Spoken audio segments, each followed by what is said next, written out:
look at some of the horror books that have come out in the last couple of months. I only have like the synopsis to go off of, and also like for some of these, I have my past experience from reading the author to go off of. This whole video is like opinions and assumptions. The first one is called Cold Eternity by S.A. Barnes. I've read Dead Silence by this author. I honestly have zero memory of that book. Hallie hides out in a space barge that houses the cryogenically frozen bodies of some of the world's wealthiest people. The place should be completely empty aside from the frozen bodies, and yet Hallie is certain she hears something moving around in the dark, slithering in the vents, making strange scratching sounds. Okay, right off the bat, that synopsis does get me really interested. I love anything set in space. I love stuff to do with aliens, like instant high stakes tension, super creepy. I will add Cold Eternity to my TBR for sure. The next one is called Senseless by Ronald Malfi. Okay, so this is a supernaturally tinged LA puzzle box thriller. 3 storylines converge to create a tapestry of deceit, distrust, and unapologetic horror. It's tagged with the word vampires on Goodreads. So this is an author I've read nothing from. I always see them when I'm scrolling like my Libby app, but nothing has ever really like grabbed me and made me want to pick it up before. The next one is The Corruption of Hollis Brown by K. Ancrum. This is a queer horror thriller following our main character who would do anything to escape his dead-end small town. Things get worse for them as they are possessed by a spirit who has unfinished business. Now the main character must help the spirit settle the score before he is finally allowed to rest. Oh god. There is one problem. Hollis is starting to fall for Walt, and he might not be ready to let him go. No, not for me. The next one is called The Summer I Ate the Rich by Maika and Maritza Moulite. A fanatic novel confronting racism and classism, inspired by Haitian zombie lore. The main character starts cooking for some rich families who have caused her family suffering. The wealthy are raving about her fantastic cooking, but they don't know about the secret ingredient. I have an idea. I know what the secret ingredient is. I'm not big on YA, but I think the concept is very interesting. All right, the next one is one that I have seen. It's an author I love, and that book is called When the Wolf Comes Home by Nat Cassidy. I really love Nat Cassidy. Mary is one of my favorite books. I also really like Nestlings. The main character is an actress who comes across a 5-year-old boy hiding outside of her apartment. They end up going on the run, fighting to escape the clutches of the boy's violent father. Everywhere they go, bad things happen. Now the main character is wondering how much of it might be because of this boy. That sounds really interesting, like a high stakes chase, keep you on the edge of your seat. That's definitely something that I like and look for. I mean, just because of who the author is, that would make me want to check this one out. And the synopsis is like a bonus. It sounds really interesting. The next one is called The Staircase in the Woods by Chuck Wendig. Follows 5 high school friends while they go camping and find a staircase that leads to nowhere. One of the friends goes up the stairs and never comes back. It's 20 years later and the staircase reappears. The friends reunite and try to discover what happened to the one that disappeared. I love books where the concept is like totally new, different, cosmic horror element to it, where it's something that's like defying reality. So yeah, that one sounds pretty interesting. The next one is called Bat Eater and Other Names for Cora Zeng. Cora Zeng is a crime scene cleaner, washing away the remains of brutal murders and suicides in Chinatown. It doesn't bother her because she's seen more horrific things, like her sister being pushed in front of a train. Months pass, the killer is never caught. Cora pushes away her feelings, disregards bite marks that appear on the coffee table. She tries to ignore the rising dread in her stomach, but she can't ignore the fact that all the recent cleanups have been bodies of East Asian women. Okay, this one sounds interesting. Maybe I will pick it up. I'd be interested to know if you guys have read this, what you think of it. Okay, so that is all of the April books. Now let's go ahead and move into the horror books that came out in May. The first book is called The Manor of Dreams by Christina Lee. Gothic horror mystery. Vivian is the first Chinese actress to ever win an Oscar. Now she's dead, and her family gathers at her Southern California estate to read her will. They start to learn the truth about Vivian's life. The family comes to understand that they are deeply haunted. Sounds like it might be a slower build, like slowly secrets coming out, maybe like a big climax towards the end. The next one is called Overgrowth by Mira Grant. Overgrowth is being compared to Annihilation. I actually just finished reading Annihilation. Ever since she was 3, Anastasia has told everyone who would listen that she is an alien from another planet. No one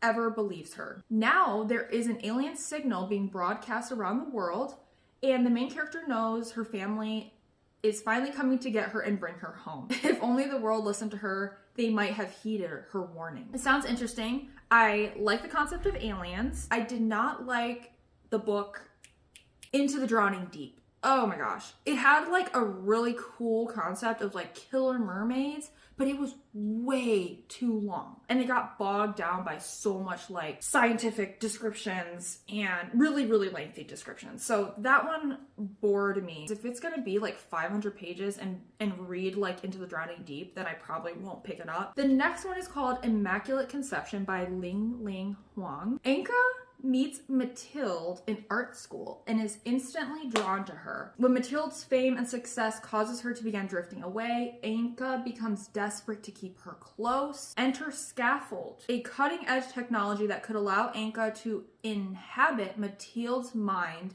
and access her memories, inspirations, and trauma. Undergoing this procedure would link Anka and Mathilde forever, but at what cost? I don't know, that just seems like a terrible idea. Like, why would you want that? I do like books that are about obsession, maybe more of like a commentary on friendship. The next book is called Bochica. This is a debut novel about a haunted mansion. Okay, you got me. You got me at haunted mansion. 3 years after a tragic fall that killed her mother, Antonia is plagued by disturbing dreams that call her back to her childhood home. She explores her mother's journal entries and her own memories and tries to get the truth of what really went on in that haunted place. I love a book set in a like gothic haunted crumbling mansion. Love that sort of atmosphere. This does sound like another one that's probably like a really slow build. Maybe that will be one I will check out. The next book is called Feeders by Matt Serafina. When Kylie hears about a viral video that shows the murder of one of her classmates, she checks it out. The video leads her to an app called Monolife. She has to sign a user agreement, which includes troubling rules. She discovers how far she's willing to go for internet fame. I don't know. I'm just not interested in like influencer internet stuff. The next one is called The Starving Saints by Caitlin Starling. I've read a couple of books by this author. So The Death of Jane Lawrence, I liked that one. The Luminous Dead, 2 stars. Had an interesting concept, but was really slow. And then Last to Leave the Room, I think I rated it like 1 or 2 stars. This is a sapphic medieval horror novel. I love that medieval. Like we need more books about set in like medieval times. The main character, Aymar, descends into hedonistic chaos following the arrival of divine figures who have come to save them. Only 3 women can see what's really going on around them, but that doesn't mean they are immune to temptation. This one reads like really differently from all the books that we've talked about so far. It's probably not one that I would like run to or pick up immediately. The next one is called We Live Here Now by Sarah Pinborough. Sarah Pinborough is one of those authors that I said I wouldn't read from anymore because I've read a lot of books from her and none of them have been hits. This book is following Emily and her husband who moved to a country house. They feel strange presence on the 3rd floor. Nobody else notices anything. Strange things happen when she's in the house by herself. Is it a hallucination or is the house truly haunted? Oh, now I'm so torn because that is like my favorite thing to read about, is a character who moves into a house that may or may not be haunted and they're questioning like their own sanity. Now we're gonna move on to the horror books that came out in June. The first one is from Megan Giddings, and that is Meet Me at the Crossroads. Suddenly, all across the world, 7 doors open up, portals to another world. For twin sisters, the world beyond means different things. When one of the sisters goes missing, it becomes clear that the world beyond is filled with danger. That sounds really interesting, kind of like that staircase one, the staircase that leads to nowhere. This is 7 doors that open up portals that you don't know what's on the other side. And that's really interesting. Like, what is over there? I want to explore. The next one is called Strange Houses by Uketsu.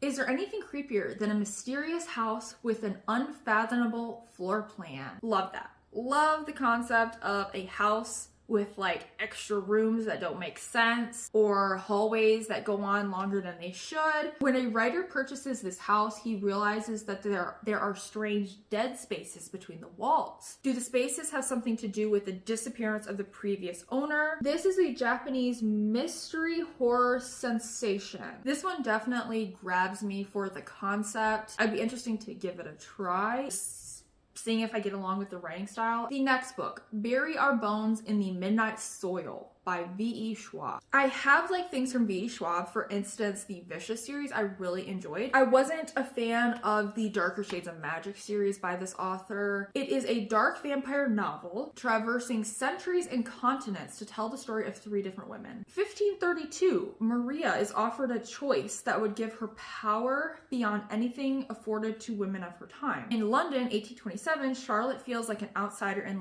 London society when she meets a widow who changes everything. And Boston, 2019, Alice is looking for a fresh start in college, but her grief haunts her. This one is not really getting me. The next one is Ecstasy. It is a reimagining of, ooh, God, I don't even want to try to say this, Euripides the Bach. The main character lives with her controlling husband. Her husband dies. She wants to break free. The women living in tents on the beach seem to be calling to her, and the main character is drawn to their carefree lifestyle. Then an ancient god stirring on the beach, calling to the village women, awakens dark desires in all of them. This one doesn't like wow me. It doesn't blow me away out of everything that we talked about. Probably won't be one of the first ones that I would pick up. The next one is called Smile for the Cameras by Miranda Smith. The main character, Ella Winters, was a final girl in the cult classic slasher called Grad Night. After the movie's premiere, though, she disappeared from Hollywood. 20 years later, she's ready for a comeback, and it starts with the cast of Grad Night filming a reunion documentary. When each of the actors meets a fate similar to that of the characters in the film, Ella realizes someone knows what they've been hiding. I can see a lot of other people being really interested in this one. I like something a little bit more supernatural, less of like the guy in the woods like killing everybody off one by one. Okay, so that's everything from June. Let's move on to July, and then we just have August left, so we're halfway there. The next one is called How to Survive a Horror Story by Mallory Arnold. A legendary horror author has died, and now 7 writers are invited to their manor to read their last will and testament. Little do they know, this invite is actually the start of a game. All they have to do is solve a riddle, and they will progress to the next part of the house. And if they don't, the manor will take their life. This reminds me of the Saw movie where they are in the house. Which Saw movie is that? The one where the girl puts her arm through the thing and like can't get her arm out, where they have to get like an antidote or something. I can see this one being like a super quick read. Like just fun, easy. If you need something, like you're scrolling through your Libby app, you just want to like download something right now, start listening to it. Like I could see this being a good pick for that. The next one is The Bewitching by Sylvia Moreno Garcia. A witchy tale exploring the story of women from 3 different areas who get caught up in witchcraft. Minerva, a graduate student, discovers the horror author Beatrice Tremblay's most famous novel was inspired by a true story. Minerva becomes obsessed with finding out the truth behind the manuscripts. Decades earlier, that horror author attended the same university as Minerva, and a girl went missing under mysterious circumstances. Probably won't be one I pick up, especially because the one book I've read from this author was like a 1 star for me. Next book, Girl in the Creek by Wendy Wagner. I like the mushrooms on the cover. I'm not tired of mushroom horror yet, and books that feature people going crazy from mushrooms, or like body horror with mushrooms. And some of these things I'm saying, like, we've seen this already before, like I'm bored, I'm tired of this.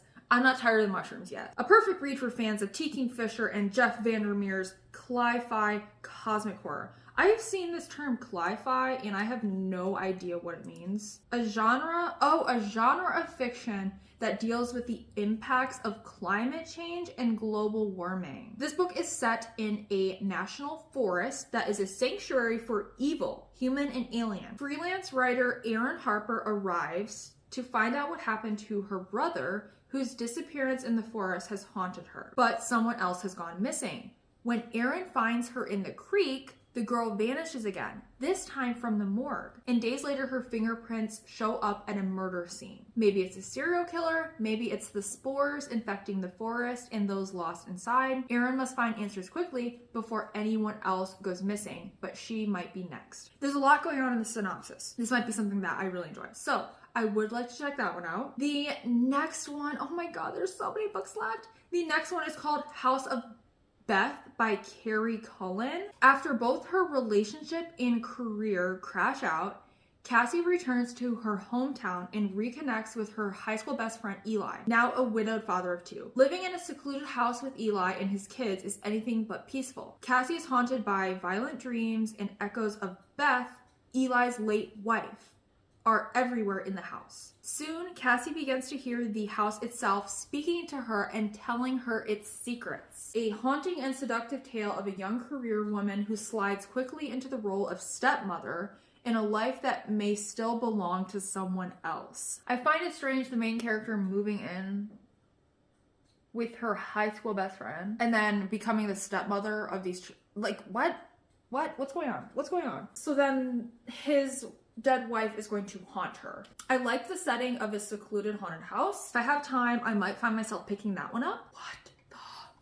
There are so many books left. 2 novellas from Stephen Graham Jones, The Babysitter Lives and Killer on the Road. I'm pretty sure The Babysitter Lives is something that already has been out. Am I crazy for thinking that? Killer on the Road sounds new to me, so maybe they are repackaging these 2 novellas into one. Yeah, The Babysitter Lives is a reissue of a novella previously released as audiobook only. It follows Charlotte, a babysitter who is shocked to realize she and the twins she is babysitting are not alone in the house. Killer on the Road is a story of 16-year-old Harper who is being followed by a serial killer down the interstate. That sounds fast-paced and interesting. Moving on to the next book. One Yellow Eye by Lee Radford. Okay, so it looks like this is a zombie book set in London where everyone is being affected by a strange virus. The government is trying to round up all the sick, but Kesta decides to keep Tim, her infected husband, with her, caring for him with supplies from the hospital. But caring for Tim becomes more difficult as his violent outbursts come more frequently, and people at work are starting to notice Kesta behaving strangely. I have to say, that is one of the most interesting titles that I've read about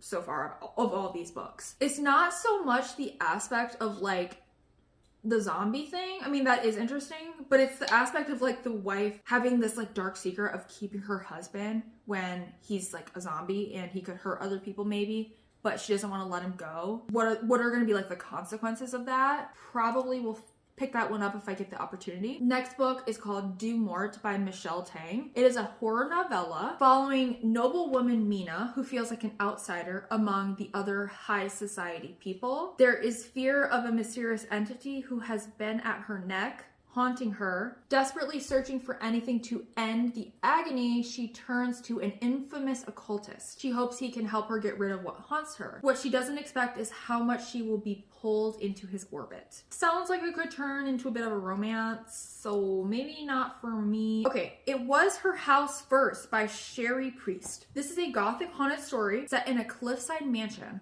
where the ghost of silent film star Venita haunts the house. When the grieving Ronnie Mitchell receives an unexpected inheritance, she purchases the mansion sight unseen. Little does she know what horror lurks in the shadows of her new home. When a stranger knocks on her door, new secrets about the mansion are revealed. As I keep saying, I do really like a haunted house story, so I could see this one going either way. Next book, The Library at Hellebore by Cassandra Kaw. This author is really interesting to me. Her writing style is very different. I am interested in what this author comes out with because I think they have like a lot of different ideas. It's a dark academia set in a premier academy. The main character is kidnapped and forcibly enrolled. There's more to this academy than meets the eye. On graduation day, the faculty go on a ravenous rampage, feasting on the class. The main character and a group of classmates escape the carnage and get trapped in the school's library, and they must offer a human sacrifice every night or else the faculty will break down the doors and kill everyone. I am interested in it because of having read books by this author before. I know their writing style is very interesting and different and like brings something new to the table. So for that reason, like I would consider checking it out. Okay, we are on to August. First one is Black Flame by Gretchen Felker Martin. It is a historical horror novel following Ellen, a closeted lesbian living in New York, who spends her time working on film restoration. Her life is changed forever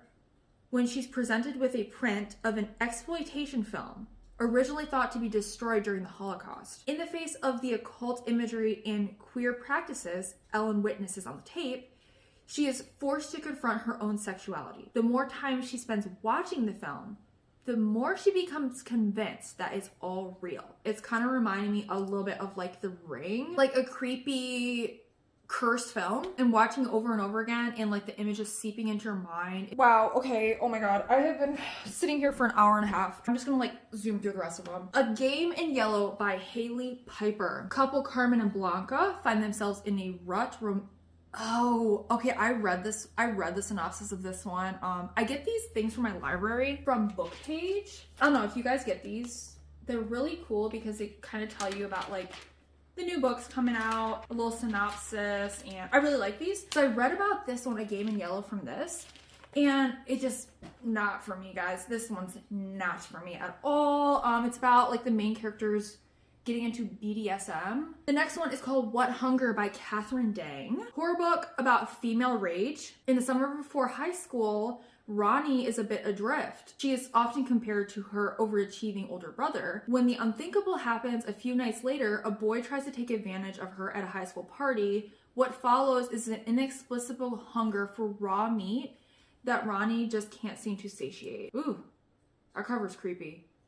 I don't like those fingers. The next one is The Unseen by Anya Alborn. Grieving mother Isla's life is turned upside down when a mysterious child appears outside of her property. The child's presence introduces a sense of hope in her dark household. But soon Isla and her husband and their children notice strange things about the orphan child. Things that make them question reality itself. Okay, that is another one that's like one of the more interesting ones that we've talked about. I love questioning the question of reality itself. The next one is The Possession of Alba Diaz. Possession story and historical horror. Set in 1765, a plague is destroying everything. Alba and her family have fled to an isolated mine, hoping to escape the sickness. But something even more terrifying is in the darkness. Alba begins sleepwalking and having disturbing dreams. She's certain something violent and angry is hiding somewhere inside of her, and now it's threatening to come out. Okay, that sounds interesting, especially the fact that maybe it's gonna all be set in like an isolated mine, which is gonna be very claustrophobic and kind of be like a cave setting, which I love cave settings. I find that this author usually will incorporate some type of romance in her books. The Hacienda. I liked the romance in that one. Vampires of El Norte I did not like, and I've kind of like avoided everything else from this author since. Secret Lives of the Dead by Tim Levin. This is a mix of folk horror and revenge thriller. 3 people decide to rob a country home on a dare, unaware that the act of doing so will set off a chain of horrific supernatural events. Meanwhile, Lem is haunted by a family curse, and the only way he can end it is by collecting a selection of relics and bringing them back together. One of the 3 breaking into the house has a reason for wanting to get to the relics before Lem does. A dark horror tale of a deadly family curse, crime, and murder. Can believing in a curse deeply enough bring its own bad luck? Nothing about this one's really interesting me. We did it. We made it to the end. It's been like an hour and like 2 hours by now that I've been filming this, and so I feel a little bit crazy. This video was like totally just like my own opinions, like totally based on assumption off of like the little bit of synopsis I read, and maybe if I knew something about the author's writing. Like totally my own opinions. If you guys like are interested in any of these that I wasn't interested in, I think that's awesome. Like there's definitely something for everyone on these list of books. Let me quickly see like which one was the most interesting. Man, a lot of these was like skips. I feel bad. I feel bad that I wasn't like more excited about all these books. I will say When the Wolf Comes by Nat Cassidy is probably definitely one that I would want to pick up. The book One Yellow Eye about the zombies, that one sounded interesting. Maybe The Unseen by Anya Alborn about the orphan child. Definitely talking about this many books in one video is a bad idea because I just get so exhausted by the end of it. But other than that, thank you guys so much for watching, and I will talk to you in the next video.